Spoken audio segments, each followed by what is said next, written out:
एक समय की बात है जब एक गांव में सभी लोग बड़े ही हंसी खुशी रह रहे थे। उस गांव में राहुल नाम का एक लड़का भी रहता था, पर वो कुछ समय बाद ही शहर पढ़ने चला गया था। शहर में राहुल के काफी दोस्त थे जो अक्सर राहुल को अपने गांव घुमाने को बोलते रहते थे।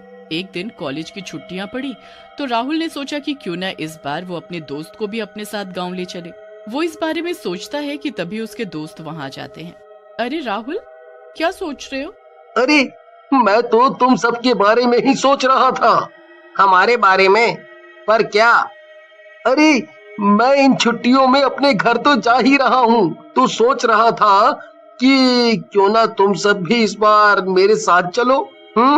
अरे वाह, ये तो बड़ी अच्छी बात है। चलो चलो, इस बार हम तुम्हारे गांव ही चलते हैं। सब लोग बड़े ही खुश होते हैं। छुट्टियां पड़ते ही सब गांव के लिए निकल पड़ते हैं। गांव में घुसते ही सब गांव को देखते ही रह जाते हैं। वाह, ये कितनी सुंदर जगह है। सब लोग राहुल के घर जाते हैं और वहाँ उसके माँ बाप से मिलते हैं। उसके बाद सब खाना खाते हैं और घूमने के लिए निकल पड़ते हैं। सब दोस्त गांव घूमते घूमते एक खंडहर के सामने से गुजरते हैं जिसमें से अजीब सी बदबू आ रही होती है।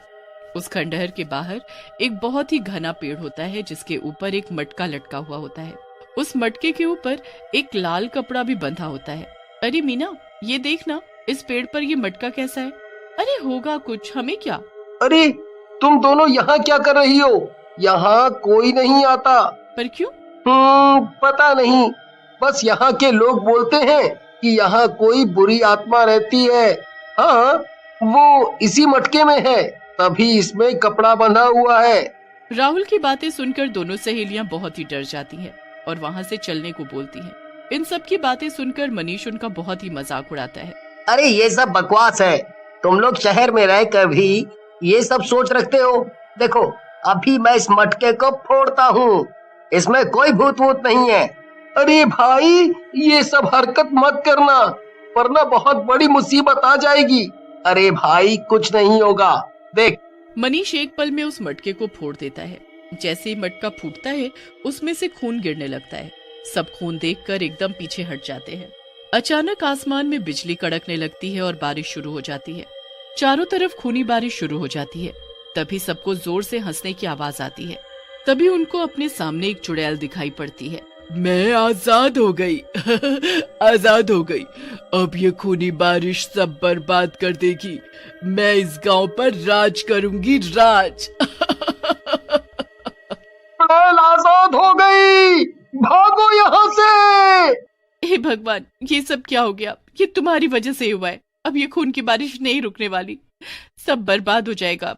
हमें इसी वक्त घर चलना चाहिए और तुम्हारे माँ बाप को सब सच सच बता देना चाहिए। सब लोग जल्दी जल्दी राहुल के घर के लिए भागते हैं। रास्ते में बारिश और ज्यादा तेज होने लगती है। वो अपनी पूरी कोशिश करते हैं कि जल्द से जल्द घर पहुंच जाएं। रास्ते में फिर उनको कुछ जानवर मरे पड़े दिखते हैं। वो सब भागकर उससे बचने की कोशिश करते हैं, पर कुत्ता वहीं दम तोड़ देता है। ये कुत्ता इसी खून के पीने से मरा है और वो जानवर जो रास्ते में कुछ जानवर मरे पड़े थे वो भी इसी पानी से। अभी बस हमें जल्दी घर पहुंचकर इसका हल ढूंढना होगा।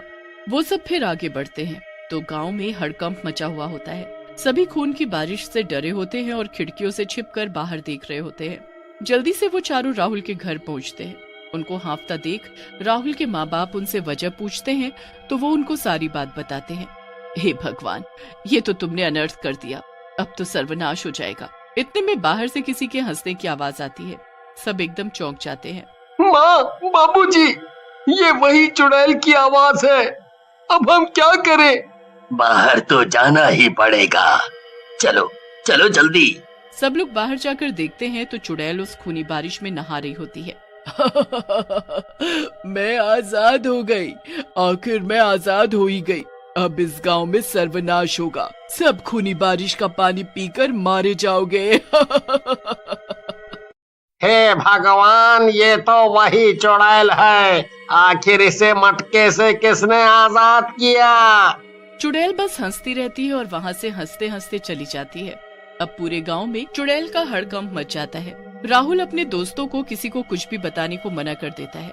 अब वो रात तो जैसे तैसे निकल जाती है। सब सो जाते हैं और अगली सुबह इस उम्मीद में उठते हैं कि सब ठीक हो चुका होगा, पर नहीं, सब वैसे का वैसा ही था। अभी भी खूनी बारिश रुकने का नाम नहीं ले रही थी। लोग बड़े परेशान होकर एक दूसरे से बातें करने लगते हैं कि इतने में एक आदमी चिल्लाता हुआ आता है। अरे चलो चलो जल्दी चलो, देखो जरा जाकर खेतों में फसल का क्या हाल हो गया है। अरे क्या हुआ हरिया, कुछ तो बता। सारी फसल उस चुड़ैल ने बर्बाद कर दी। कल रात से जो खून की बारिश रुकने का नाम नहीं ले रही, उसने सब फसल बर्बाद कर दी और चुड़ैल खेतों में ही घूम रही है। अब सब गांव वाले भारी परेशानी में आ जाते हैं। 2-4 दिन ऐसे ही निकल जाते हैं और गांव धीरे धीरे खत्म होने लगता है। सारा गांव बर्बाद हो जाएगा, फिर बस यहाँ मेरा राज होगा, मेरा। इस गांव में खूनी बारिश कभी नहीं रुकेगी। चुड़ैल खुलेआम पूरे गांव में ऐसे ही बारिश में घूमती रहती है। राहुल और उसके दोस्त घर में छुपकर खिड़की से उस चुड़ैल को देख रहे होते हैं। यार, मुझसे बहुत बड़ी गलती हो गई जो मैंने तेरी बात नहीं मानी। आज मेरी गलती की वजह से सब बर्बाद हो गया है। ऐसा लगता है कि बस वो सुबह कब आएगी जब ये खूनी बारिश बंद हो चुकी होगी। देखो, अब हमें ना कुछ तो करना ही पड़ेगा। कोई तो होगा जो ये सब ठीक कर सके, कोई बाबा, कोई पंडित। एक बाबा है तो, पर वो जंगलों में रहते हैं। तो कोई नहीं, हम चलेंगे उनको ढूंढने, क्योंकि और कोई रास्ता नहीं बचा है इस गांव को बचाने का। सब लोग बाबा को ढूंढने जाने का फैसला करते हैं। सब उनको ढूंढने निकल पड़ते हैं और काफी मशक्कत के बाद उनको वो बाबा जंगल में समाधि लिए बैठा दिखता है। उस जंगल में बारिश की एक बूंद भी नहीं गिर रही होती। वो सब बाबा को सारी बात बताते हैं। बाबा उनकी बात सुनकर बहुत ही गुस्सा होते हैं। इतने बड़े होकर तुम लोग बच्चों वाले काम करते हो और फिर आ जाते हो मेरे पास। अब मैं इस जगह से अगले 2 महीने तक नहीं हिल सकता।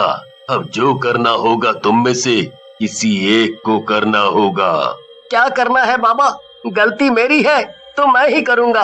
अब बस आप ये बताओ मुझे करना क्या है। इतना आसान नहीं है लड़के। मैं पूरी कोशिश करूँगा बाबा, आप मुझे एक बार बताओ तो। तो ये ले मटका, और इस मटके में उस चुड़ैल के खून की कुछ बूंदें डालकर इस लाल कपड़े से बंद करके उसी जगह टांग दे। ये बारिश तुरंत रुक जाएगी और वो चुड़ैल वापस इसी मटके में आ जाएगी। मनीष भी उस मटके को बार बार देखता और बस यही सोचे जा रहा था। आखिरकार वो सब घर पहुंच जाते हैं और रात भी काफी हो चुकी होती है। सब तो सो जाते हैं, पर राहुल अभी भी मटके को हाथ में लिए यही सोचता रहता है। फिर तभी उसे सामने वाली खिड़की के बाहर से चुड़ैल जाती दिखती है। फिर वो जल्दी से उस चुड़ैल का पीछा करता है। चुड़ैल बारिश में भीगती हुई उसी खंडहर घर में चली जाती है जिसके बाहर वो मटका टंगा हुआ था। मनीष उस घर के अंदर झांक कर देखता है तो वो चुड़ैल अपने खून से वहाँ जादू टोना कर रही होती है। उसने एक कटोरे में अपना खून भर कर रखा होता है और वो उसमें से कुछ छींटे एक पत्थर के ऊपर मारकर शैतानी पूजा कर रही होती है। मनीष चुड़ैल के वहाँ से जाने का इंतजार करता रहता है। काफी समय बाद चुड़ैल वहाँ से उठती है। उसके बाहर जाते ही मनीष अंदर जाता है और उस कटोरे का खून अपने मटके में भरने लगता है कि तभी चुड़ैल को एहसास होता है और वो वापस अंदर आ जाती है। ए लड़के, ये तू क्या कर रहा है? अभी बताती हूँ तुझे मैं। चुड़ैल गुस्से में मनीष की तरफ आगे आगे बढ़ती है। कपड़ा बांधकर वो जल्दी से बाहर भागता है और पेड़ पर मटका टांगने लगता है। चुड़ैल भागकर मनीष की गर्दन बस पकड़ने ही वाली होती है कि बारिश के कीचड़ में चुड़ैल का पैर फिसल जाता है और वो मुंह के बल नीचे गिरती है। मनीष इतने में पेड़ पर मटका बांध चुका होता है और चुड़ैल गायब हो जाती है। फिर तुरंत ही बारिश रुक जाती है। सब पहले जैसे ठीक हो जाता है। मनीष जल्दी से घर जाकर सबको ये खबर देता है। सारे गांव वाले खुशी से झूम उठते हैं और सब ठीक हो जाता है।